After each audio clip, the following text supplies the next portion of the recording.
নমস্কার বন্ধুরা, সবাই কেমন আছেন? চলে এসেছি নতুন একটা ভিডিও নিয়ে। আজকে যাচ্ছি এক দিদির বাড়ি, মানে আমার ভাগ্নির অন্নপ্রাশন আছে, মানে আমার বন্ধুর ভাগ্নি, সে আমারও ভাগ্নি।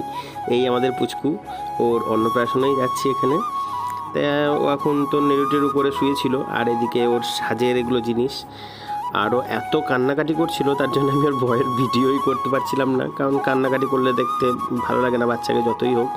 আর আমার খুবই খারাপ লাগে আমার সামনে যদি কোনো বাচ্চা কান্নাকাটি করে ওইভাবে, তার জন্য ভিডিও বন্ধ করে দিয়েছিলাম। আর এদিকে ওর খাবারের জন্য মানে সব সাজানো হয়ে গেছে দুপুরবেলা যেহেতু। আর এইটা হচ্ছে ওর বাবার কোলে এখন বসে আছে, আর ওইটা হচ্ছে আমার বন্ধু, মানে ওর মামা। এবার এখন ওকে ভাত খাওয়ানোর পালা। আমার খুব ইচ্ছা ছিল যে ওকে খুব সুন্দর করে একটা ছবি তুলবো, মানে আলতা পায়ের ছবি খুব ভালো লাগে দেখতে আমার, যেহেতু মেয়ে, খুব সুন্দর লাগে দেখতে। তোলার ইচ্ছা ছিল কিন্তু তুলতে পারিনি। তখন ওর আশীর্বাদই হচ্ছিল, আর মানে আশীর্বাদ করছিল সবাই। আর এইদিকে তারপর ওকে খাওয়ানোর পালা। আর সেদিন যে এত গরম ছিল, তার জন্য বাচ্চার আরও খুব কষ্ট হচ্ছিল, ও থাকতেই চাইছিল না। আর ওকে খাওয়ানো হয়েছিল এই ঠাকুরেরই প্রসাদ। এটা হচ্ছে শ্রীখণ্ডের গোপীনাথ, আর একটা কি নাম আছে আমি ঠিক ওটা জানি না, ওটা মানে এটার সম্বন্ধে আমাকে একটু জানতে হবে, না জেনে তো বলতে পারি না। তো ওইখানেই প্রসাদ খাওয়ানোর ঠিক ছিল, আর ওখানকার প্রসাদই পুচকুটাকে খাওয়ানো হয়েছিল। আর দুপুরে ছিল আমাদের ওখানেই প্রসাদ খাওয়ানোর জন্য বলা হয়েছিল। তো ওখানে প্রথমে প্রসাদে দিয়ে দিয়েছিল ভাত বা যেটা অন্ন, আর ছিল একটা শাকটা ছিল লাউ শাক। তবে দারুণ ছিল, মানে যেহেতু প্রসাদ, তো প্রসাদের সব জিনিসই একদম খেতে খুব সুন্দর হয়, সে যেমনভাবেই রান্না হোক না কেন।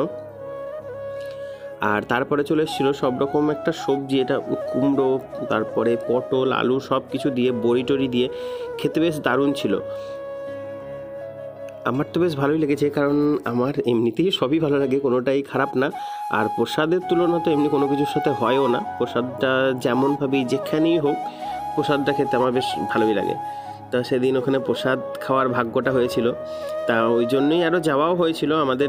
মানে এত গরমের জন্য আমার যাওয়ার ইচ্ছা একটু কমই ছিল, যেতে চাইছিলাম না, কিন্তু আমার বন্ধুর জোরাজুরিতে, তারপরে দিদিদের অত ফোনে টোনে আবার যেতেই হলো। তারপরে চলে এসেছিলো এখানে আলু পটলের তরকারি, সেটাও ছিল খুব সুন্দর। মানে সবসময় যে আমিষ খাবারই খুব ভালো হয় তা কিন্তু নয়, নিরামিষ খাবার কিন্তু খুব ভালো লাগে। আর আমাদের বাড়িতে এমনিতেও সচরাচর নিরামিষই হয় বেশিরভাগ ক্ষেত্রেই। আর আলু পটলের তরকারিটা ছিল ভালোই, কারণ আলু পটল আমার খুব পছন্দের। আমার সবই পছন্দের, কোনটা অপছন্দের সেটা আমি নিজেও জানি না, সেটা আমি প্রত্যেক ভিডিওতে বলেই থাকি। আর এদিকে এখন আলু পটল দিয়ে খেতে খেতে তারপরে চলে এসেছিলো চাটনি আর পাঁপড়, যেটা আমার সবসময় বরাবর মানে প্রিয় কম্বিনেশন আর কি। তো সবই ভালো ছিল, কিন্তু দিচ্ছিল প্রচণ্ড তাড়াতাড়ি, আমরা খেতে সময় পাচ্ছিলাম না, এটাই যা। আর সব কিছু খাওয়ার পর এই যে চলে এসেছে চাটনি আর পাঁপড়ের, আমার এটা একদম কি বলবো, সবসময়তে ইমোশন আর কি। তবে পাঁপড়গুলো একটু নরম হয়ে গেছিলো, সেটা আমার দোষেই, কারণ আমাদের খেতে দেরি হচ্ছিলো, তার জন্য রাখা ছিল, যেহেতু ফ্যান চলছিল। আর যা গরম ছিল সেদিন, একদম কি বলবো, গরমে একদম টেকা দায়। তো তার মধ্যে থেকে সব খাওয়া হতে হতে চলে এসেছিলো পায়েস, মিষ্টি আর দই। পায়েসটাও বেশ ভালোই ছিল, ভোগের পায়েস, তার তো আলাদা রকম স্বাদ, সব কিছুই থাকে। আর তারপরে চলে এসছে রসগোল্লা, তা রসগোল্লা দইটাও বেশ ভালো ছিল। আর আমি দেখছিলাম, মানে খাই মাঝে মধ্যে দই, মানে রসগোল্লাটা ভেঙে একটু দইয়ের মধ্যে দিয়ে খেতে বেশ ভালোই লাগে। আগে খেতাম, এখন আর খাওয়া হয় না। আর সব তো ভিডিওতে হয়তো দেখানোও হয় না, খেয়েও নি।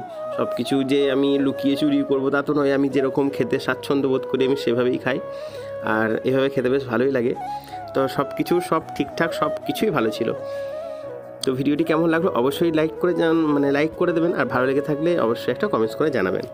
আর আমি কিন্তু পুরো পাতা সাফ করে খেয়েছিলাম, সবাই দেখছিল আমার পাতার উপর, মানে পাতাটা আমার রেখে দেওয়া যাবে আর কি।